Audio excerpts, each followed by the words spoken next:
জুবিন ভিতালী আমি বিহু অনবৰতে শুনি থাকোঁ। গতিকে মই দুয়ো মহান শিল্পীৰ লগত একেলগে গীত গোৱাৰ ইচ্ছা আছে।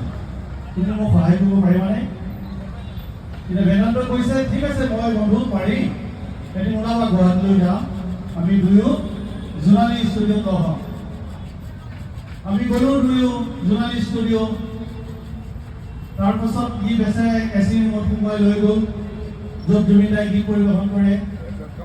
আৰু লগে লগে জুবিন দালৈ ফোন মাৰিলে যে আপোনাৰ লগত এগৰাকী শিল্পী আহিছে ডিব্ৰুগড়ৰ পৰা, আপোনাৰ লগত কণ্ঠদান কৰিব বিচাৰিছে। ঠিক আছে আজি থাককচোন, মই গৈ আছোঁ 2 ঘণ্টাৰ পাছত। কিন্তু সেইদিনা আমাৰ ভাগ্য নহ'ল, তেখেত নাহিল। আমি গোটেই নিশা জোনালী ষ্টুডিঅ'ৰ ভিতৰতেই কাৰ্পেটত শুই থাকিলোঁ গোটেই নিশা ৰাতিপুৱালৈকে। এইটো এটা বৰ ডাঙৰ কথা। একো আঠুৱা চাঠুৱা নাই, গাৰু নাই, এনেকৈ মই জোনালী ষ্টুডিঅ'ত য'ত জুবিন গাৰ্গে গীত পৰিৱেশন কৰে আমি ষ্টুডিঅ'ৰ